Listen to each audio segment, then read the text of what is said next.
In this quick tutorial, we're just going to talk about sheets. So let's get started by creating a new Xcode project. We're going to make a single view app. We're going to name it sheet tutorial, and Swift and SwiftUI, make sure those are selected, and these are irrelevant. And we're just going to create it on the desktop. Alright. And so first things first, let's just go ahead and get rid of this text. We're not going to need that anymore. And it's going to give us an error because it's trying to return some view, but we got rid of its only view. So let's just put this button in there. Now it should be able to resume successfully. The next thing we'll do is let's just make this say, show me a sheet. Okay. And make sure you watch the video on state variables and buttons, because that'll explain kind of how this is working.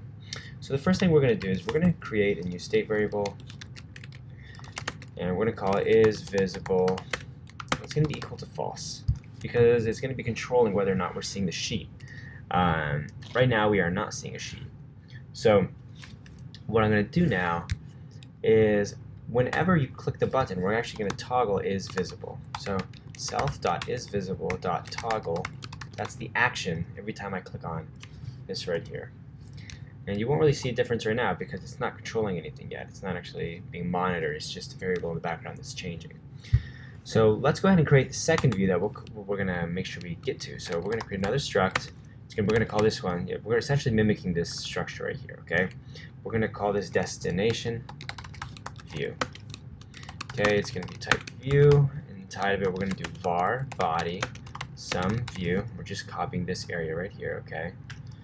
And inside of that, what we'll do is we'll put text that says you made it to the destination.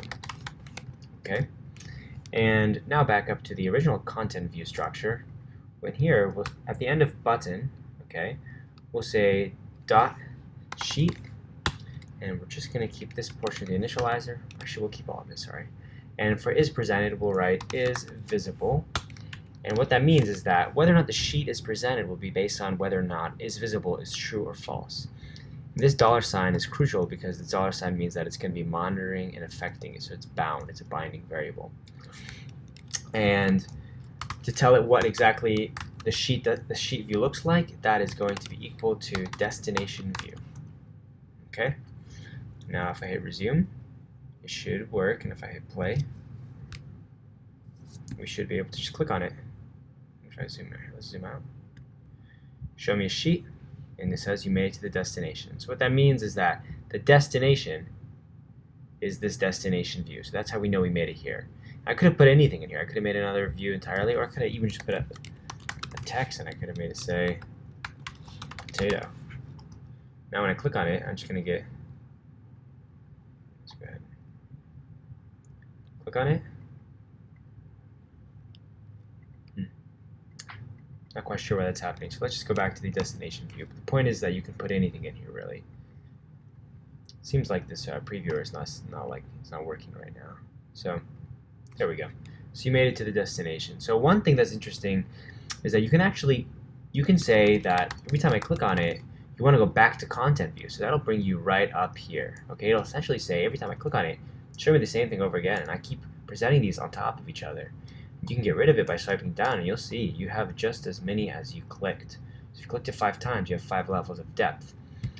So let's just take a step further. So everything from now on in this video is bonus. We're kind of just analyzing what implications this has. So let's create a new, at this point you have learned how to create a sheet. So now we're just learning a few more things. So let's create a new variable called level, or let's say depth level, okay? And we'll set it equal to 0 at the start. And since it has a value of 0, well, let's go ahead and let's say in this text we're going to say show me a sheet, and we're going to say current level, and it'll say if we put this right here, what that lets us do is put something other than a string in here, so it's string interpolation. So what I can do now is if I resume, it should show me depth level right there. So it'll say, show me a sheet, current level is 0, okay? And every time I click on it, it'll say current level is 0, because it's just recreating this view over and over on top of itself. And They are all separate instances of the same view, but they all look exactly the same. But what I can do is I can say, next time you launch this view, I want you to set the depth level. Okay, we're going to set the depth level equal to the current depth level plus 1. And so what that does is every time I click current level, it actually helps us keep track of how deep we are into these sheets stacking on top and on top and on top. Because every time I click it, we get one level deeper. 5, 6, 7, 8. And I can scroll out of them. You can even see the one behind it says 5 and this one says 6. So just an interesting implication. Alright. Well, thanks for watching, and that's the end of that. If you have any questions for me, shoot them in the comment section below, okay?